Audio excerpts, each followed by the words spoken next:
师父今天给世界各地的莲友们来介绍临终念佛救度冤魂呢。这个公案是发生在台湾，有一位普吉尼斯他是台湾人，还没有出家之前，他喜欢恶口骂人，与大众结了很多恶缘。后来在新竹青草湖灵隐寺出家为尼呢，有一天忽然双目失明70多岁的时候又患了一场大病，全身肿胀。他前往无上禅师闭关的金刚洞去哭诉请求说，我将要死了，请师父救我脱离苦海无上禅师回到寺院，看到他的疗房屎尿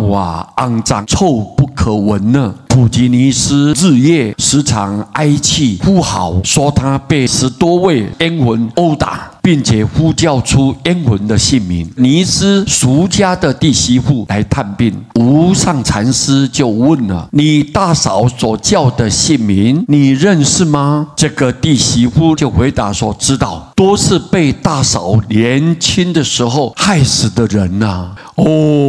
这时候禅师才知道，难怪那些冤魂会殴打他，使他全身肿胀，皮破血流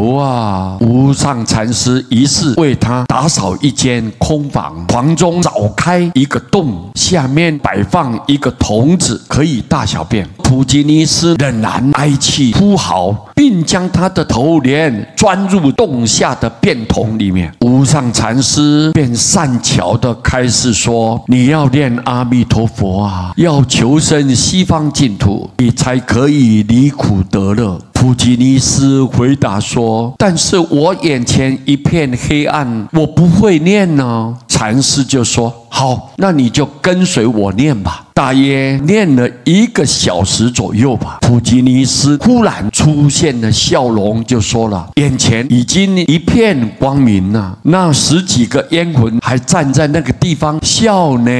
那10几个冤魂马上就附在普吉尼斯的身上，借他的口说，感谢师父你的慈悲，一个罪大恶极的眼盲老人竟然度了我们10多位出苦了。禅师说，冤已结不可结你们也应该随着念阿弥陀佛，大家带业往生，才能够脱离生死大苦并嘱咐交代普吉尼斯再虔诚的跟随他念佛。又念了1个多小时，普吉尼斯就说了，眼前已经出现满天的光明，云端上面有白衣圣众接引我们去西方极乐世界。接着合掌向天空微笑，安详往生了。全身的肿胀尿血随即消失，转为清净，毫无一点臭气各位，这个是活生生的案例